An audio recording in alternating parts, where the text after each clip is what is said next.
Kamu tahu Hormozi, Gary Vee, atau Naval Ravikant? Ya, mereka adalah konten kreator besar, tapi di saat yang sama mereka juga adalah pengambil keputusan penting di industrinya masing-masing. Masalahnya, Hormozi bukan satu-satunya yang ahli di strategi bisnis. Naval bukan satu-satunya yang ahli di investasi, dan Gary Vee bukan satu-satunya yang ahli di media sosial. Pertanyaannya, kenapa mereka yang diingat? Padahal banyak yang lebih teknis, lebih akademis, dan punya pengalaman lebih panjang. Jawaban singkatnya, itu karena mereka memiliki kejernihan pikiran dan bertindak secara konsisten. Kejernihan pikiran dan tindakan yang konsisten ini itu nggak semata-mata lahir dari pengalaman aja loh, tapi juga dari satu hal yang mungkin kamu abaikan, yaitu kejelasan dari prinsip-prinsip yang mereka pegang. Sadar nggak sih kalau para top leaders mereka hanya punya sekitar 3 sampai dengan 5 prinsip, tapi itu diulang-ulang gitu ya, disampaikan dalam ratusan sudut pandang, dalam berbagai konteks dan format konten yang berbeda. Karena disampaikan secara berulang-ulang, akhirnya nempel di kepala audiens, bukan hanya sebagai informasi, tapi sebagai cara berpikir. Contohnya nih, kalau misalnya kita ngomongin seputar kebiasaan baik, kita akan langsung ingat James Clear. Karena memang itu prinsip utamanya. Dia selalu membicarakan filosofi 1% better melalui kebiasaan-kebiasaan baik.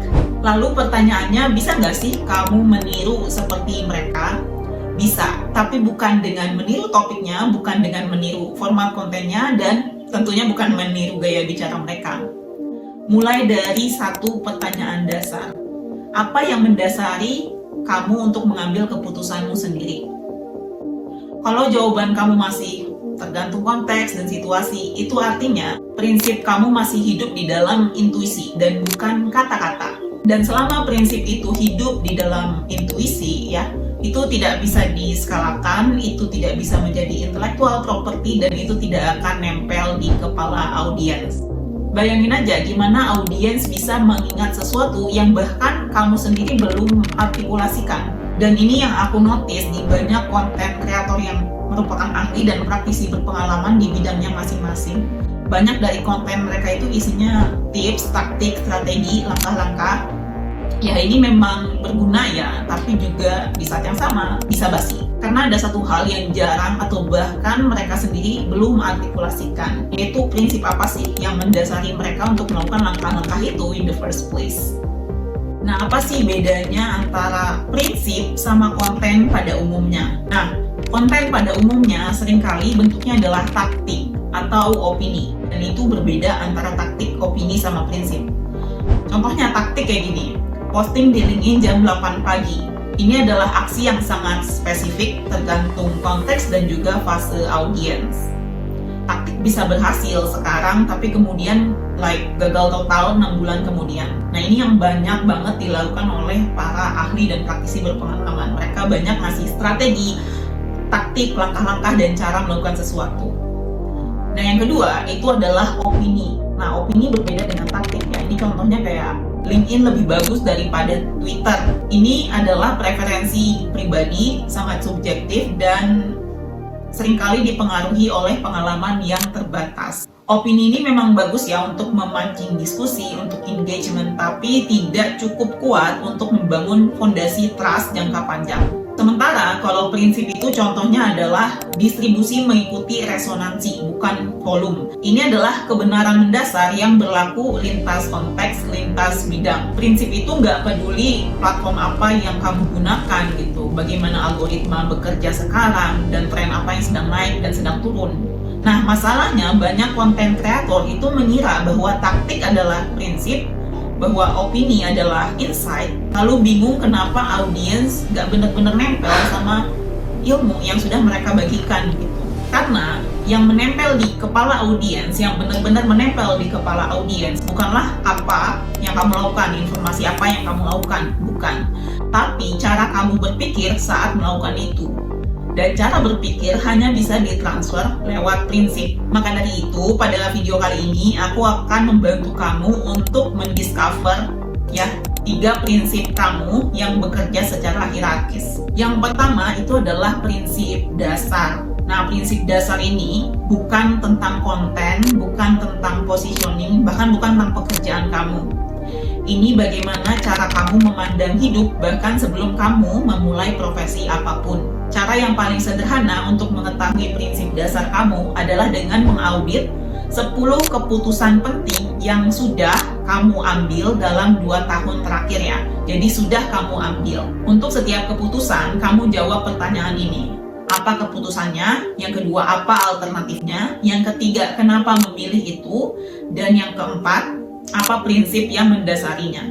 Dan ini adalah contoh jawaban aku. Yang pertama itu, apa keputusan yang aku buat? Yang aku buat adalah aku sengaja nggak nyari pekerjaan tetap untuk jadi konten kreator. Apa alternatifnya? Ya alternatifnya aku bisa punya pekerjaan yang bergengsi dan stabil. Kenapa aku memilih jadi konten kreator? Yang pertama karena aku nggak suka bekerja di bawah kayak instruksi orang lain gitu, yang jamnya diatur oleh orang lain. Dan apa prinsip yang mendasarinya? Bagi aku, kebebasan dan otonomi itu lebih penting daripada status dan keamanan finansial. Nah, setelah kamu mengaudit 10 keputusan terpenting yang kamu ambil 2 tahun terakhir, kamu tentukan mana keputusan yang paling sulit yang kamu ambil gitu, dan mana keputusan yang paling mudah. Kalau di aku, untuk keputusan-keputusan yang paling mudah gitu ya, punya prinsip dasar yang sama, yaitu adalah otonomi yang tadi gitu. Karena kayak nolak pekerjaan tetap untuk jadi konten kreator bukanlah sebuah keputusan, kayak itu sesuatu yang begitu jelas untukku gitu. Dan ternyata setelah aku audit 10 keputusan yang tadi, prinsip dasar aku adalah otonomi. Aku bisa mati miskin, aku bisa gagal, aku bisa dilupakan selama itu atas keputusanku sendiri. Dan yang aku nggak terima adalah jika aku hidup di bawah remote control orang lain. Sementara itu, keputusan yang paling sulit seringkali memperlihatkan harga dari prinsip dasar yang kamu punya. Nah, aku sadar kalau aku tuh punya ego yang besar. Aku ngerasa aku pinter, aku punya skill, I deserve better gitu. Tapi ternyata ego ini bisa menghalangi aku untuk mendapatkan kebebasan. Jadi ya, aku siap membuang egoku ke laut gitu kalau misalnya itu menghalangiku mendapatkan kebebasan. Kalau kamu mau menghemat proses refleksi ini, kamu bisa gunakan ChatGPT, Claude, atau Gemini. Dan aku pribadi paling suka gunakan Claude Pro ya, karena memang paling enak aja kalau diajak debat gitu ya, diajak analisis secara mendalam. Minta mereka untuk menganalisis your core principles, tapi kalau misalnya jawaban dari mereka itu belum terasa sampai ke tulang, kamu jangan buru-buru menyimpulkan. Minta AI-nya untuk mengajukan beberapa pertanyaan lagi, sampai akhirnya mereka ngasih tahu kamu apa sih prinsip terdalam kamu gitu.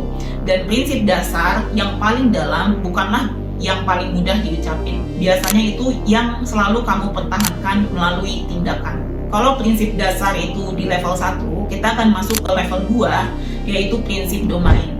Berbeda dengan prinsip dasar yang merupakan cara pandang kamu terhadap kehidupan, prinsip domain itu adalah cara kamu bekerja atau cara kamu berpikir di bidang yang kamu gelutin. Cara yang paling jelas untuk mengetahui prinsip domain kamu adalah dengan mengetahui your contrarian position gitu. Jadi mengetahui posisi kamu yang berbeda dengan pandangan umum. Nah, aku melakukannya dengan kayak mengaudit posisi kontrarian gitu. Nah, untuk melakukan audit itu, aku mengajukan beberapa pertanyaan. Yang pertama, apa sih conventional wisdom? Apa kayak pandangan umum itu seperti apa? Kemudian bagaimana pandangan aku berbeda? Terus yang ketiga, bagaimana atau kenapa konvensional itu gagal? Yang keempat, kenapa pendekatan kamu, pandangan kamu itu lebih efektif, lebih berhasil, lebih works?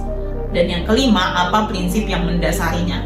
Nah, ulangin ini 5-7 kali sampai kamu benar-benar tahu nih your contrarian position. Ini contoh dari jawaban aku ya. Karena aku content creator, ada conventional wisdom di dunia content creation untuk jadikan diri kamu berguna, terus bermanfaat pada sesama. Kalau pendekatan aku agak berbeda, jadikan diri kamu eventually nggak berguna. Kenapa konvensional gagal? Misalnya ketika seorang konten kreator nih memberikan tips langkah-langkah strategi cara hidup sehat atau strategi untuk bangun pagi, tapi nggak ngasih tahu prinsip apa yang mendasari kenapa langkah-langkah itu harus diambil atau bagaimana individu tertentu perlu menyesuaikan. Nah, audiens akhirnya akan selalu tergantung pada kreator untuk mencari kebenaran. Mereka tidak mampu untuk menilai sendiri dan mereka harus kembali ke si kreator untuk terus bertanya. Sang kreator memang pada akhirnya terus berguna, tapi ini akan menghancurkan authority dan trust untuk jangka panjang. Nah, kenapa pendekatan aku berhasil? Ketika aku tidak gatekeep informasi yang paling penting, audiens pada akhirnya mereka mampu berpikir sendiri, menentukan bagaimana mengambil langkah sesuai dengan konteks dan situasi mereka gitu. Karena prinsip yang aku ajarkan itu tidak sekadar menjadi informasi, tapi bagaimana cara mereka berpikir, dan pada akhirnya mereka bertransformasi, itu akan meningkatkan my authority dan trust ke aku gitu. Aku tahu nih kamu punya pertanyaan, terus kalau misalnya kita jadikan audiens mandiri, mereka nggak akan beli produk kita dong. Aku punya 2 jawaban untuk pertanyaan ini. Yang pertama, kalau aku benar-benar seorang pakar, kalau aku seorang expert, aku akan selalu punya kedalaman dan punya lapisan baru yang bisa orang gali dan bukan hanya mengulang informasi lama. Terus yang kedua, audiens datang kepadaku bukan untuk mencari informasi baru, karena informasi mah bisa dicari di Google atau di ChatGPT gitu ya. Tapi untuk mengetahui cara aku berpikir, cara aku ambil keputusan, dan juga bagaimana pendekatan aku terhadap masalah tertentu. Dan untuk itu mereka akan beli akses ke aku. Aku mengulang beberapa pertanyaan ini nih di posisi contrarian audit 5-7 kali, sampai akhirnya aku menemukan bahwa prinsip domain aku adalah high agency. Transfer cara berpikir untuk meningkatkan agensi orang lain. Dan sebenarnya ini nyambung lagi dengan prinsip dasar aku, otonomi. Karena dengan memberikan seseorang high agency, kita sebenarnya menghormati otonomi mereka. Memberikan agensi kan artinya kayak kita mempercayakan audiens untuk menilai situasi mereka sendiri. Kita percaya bahwa mereka mampu membuat keputusan mereka sendiri dan mampu melakukan sesuatu dengan conviction, bukan cuma ikut-ikutan. Jadi karena prinsip dasar sama prinsip domain ini nyambung ya, ibaratnya prinsip dasar itu akar, prinsip domain itu adalah cabangnya. Nah, tadi kita udah ngomongin level 1, prinsip dasar, kemudian kita juga ngomongin level 2, prinsip domain. Sekarang kita akan masuk ke level 3, yaitu prinsip operasional. Nah, ini bukan taktik, tapi juga bukan kayak filosofi yang abstrak, ini lebih konkret dari sebelumnya. Kalau dalam kasusku, prinsip dasar tadi kan otonomi, kemudian prinsip domain itu adalah high agency, transfer of thinking untuk meningkatkan agensi orang lain, kemudian prinsip operasional aku yang akan kita turunkan sekarang. Sama seperti tadi ya, kita perlu menjawab beberapa pertanyaan, tapi ini jawabnya sekali aja karena nggak akan digali sedalam itu juga. Yang pertama itu adalah aturan kerja apa yang hampir nggak pernah kamu langgar. Terus yang kedua, kalau orang lihat kamu kerja, apa yang paling aneh dan berbeda. Dan yang ketiga, apa proses tetap yang kamu lakukan untuk tugas-tugas berulang. Yang keempat, kapan kamu paling sering bilang tidak dan kenapa. Dan yang kelima, tools atau sistem apa yang selalu kamu gunakan. Kamu nggak bisa nggak pakai itu gitu. Ini contoh jawaban aku ya. Apa aturan kerja yang nggak pernah aku langgar? Contohnya, kalau aku nulis di malam hari, aku memilih untuk melakukan pekerjaan ini di esok hari. Aku selalu melakukan pekerjaan itu di esok harinya, meskipun itu pekerjaan yang sangat berat gitu. Terus yang kedua, kalau misalnya orang lihat aku kerja, apa yang kelihatan aneh gitu atau nggak biasa, yang aku lakukan itu kemungkinan di antara sesi kerja aku akan keluar gitu ke taman di sini. Untuk melamun dan ngasih ruang kognitif sebelum aku memilih untuk melakukan pekerjaan selanjutnya. Nah, terus yang ketiga, apa yang aku lakukan untuk tugas berulang? Nah, sejujurnya aku nggak terlalu suka sama tugas repetisi. Jadi yang aku lakukan adalah di to-do list, itu aku bikin tulisan kayak gini, aku memilih untuk melakukan. Jadi seakan-akan itu tuh pilihan, bukan paksaan. Terus pertanyaan keempat, kapan aku selalu berkata tidak? Yaitu aku nggak nerima endorsement, aku selalu bilang tidak pada endorsement. Bahkan meski followers aku di atas 100.000, itu tuh aku cuma nerima 1 endorsement setahun.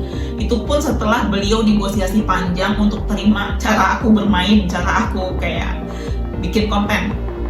Karena memang aku nggak begitu suka untuk terlalu diatur-atur sama orang lain, dan pengalaman aku di endorsement gitu, kadang permintaan dari klien itu nggak sesuai dengan aku. Nah, yang kelima, apa tools yang nggak bisa aku nggak gunain gitu, yaitu adalah Notion. Karena Notion buat aku kayak second brain untuk jadikan working memory aku punya space, punya ruang untuk memilih pekerjaan-pekerjaan yang penting. Ketika aku mencoba menjawab pertanyaan-pertanyaan ini, aku mendapati bahwa prinsip operasional aku itu adalah protect the space to choose. Setiap sistem kerja, setiap keputusan, setiap ritual itu aku lakukan untuk memproteksi ruang kognitif dan ruang emosional aku agar aku melakukan pekerjaan itu dengan penuh kesadaran. Dan sebenarnya ini tuh nyambung lagi kan sama yang sebelumnya gitu, high agency sama autonomy. Karena kalau aku menjaga ruang aku untuk memilih pekerjaan, itu artinya aku memproteksi my own autonomy. Nah, sekarang udah selesai nih, kita tadi udah ngebahas 3 level prinsip yang bekerja secara hierarkis. Nah, akan kita ulang lagi ya. Yang level pertama itu adalah prinsip dasar, cara pandang kita terhadap kehidupan. Nah, untuk mengauditnya, kita perlu mencatat 10 keputusan paling penting yang kita ambil dalam 2 tahun terakhir. Yang pertama, apa keputusan tersebut? Yang kedua, apa alternatifnya? Yang ketiga, kenapa kita memilih keputusan itu? Dan yang keempat, apa alternatif yang ada di baliknya? Kemudian kita tentukan mana keputusan yang paling sulit dan mana keputusan yang paling mudah. Prinsip-prinsip yang berulang dan biasanya juga yang paling mudah itu adalah prinsip dasar kita. Kemudian prinsip yang sulit itu harga dari prinsip dasar tersebut. Kemudian di level kedua itu ada prinsip domain, yaitu cara berpikir kita di bidang yang kita gelutin. Untuk mengetahuinya itu dengan mengaudit posisi kontrarian yang kita punya, yang kita milikin. Jawab pertanyaan ini 5 sampai dengan 7 kali ya. Yang pertama, apa sih conventional wisdom yang ada ya? Pandangan konvensional itu yang ada apa? Kemudian, bagaimana pandangan kita berbeda? Kemudian, kenapa konvensional gagal? Lalu, kenapa pandangan kita atau pendekatan kita lebih berhasil? Kemudian yang terakhir, apa prinsip yang mendasarinya? Ulangin 5 sampai dengan 7 kali. Dan yang terakhir, prinsip operasional, ini di level 3. Nah, untuk level 3, kamu cukup menjawab beberapa pertanyaan ini dengan jujur. Apa aturan kerja yang hampir nggak pernah kamu langgar? Terus kedua, kalau orang lihat cara kamu kerja, apa yang paling aneh atau berbeda? Terus yang ketiga, apa yang kamu lakukan untuk tugas-tugas repetisi yang repetitif gitu? Yang keempat, kapan kamu paling sering bilang tidak dan kenapa? Apa polanya? Dan yang kelima, tools atau sistem apa yang kamu tuh paling sering gunain atau kamu nggak bisa kalau nggak gunain itu.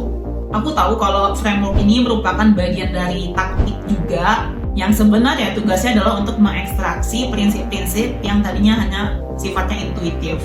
Tapi pada intinya kamu perlu mengaudit diri kamu sendiri.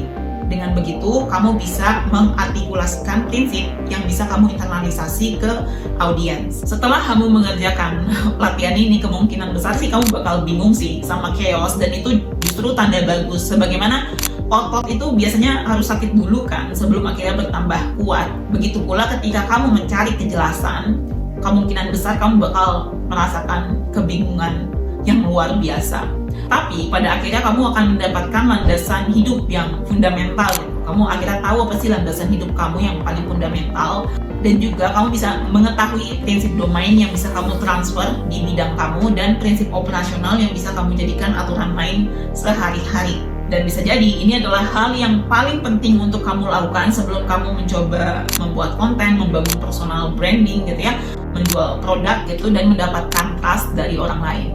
And the most important thing is, you will not be the next Hormozi, you will not be the next Gary Vee, and you will not be the next Naval Ravikant.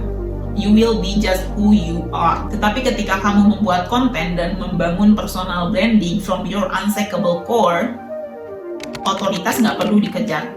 Itu akan datang dengan sendirinya.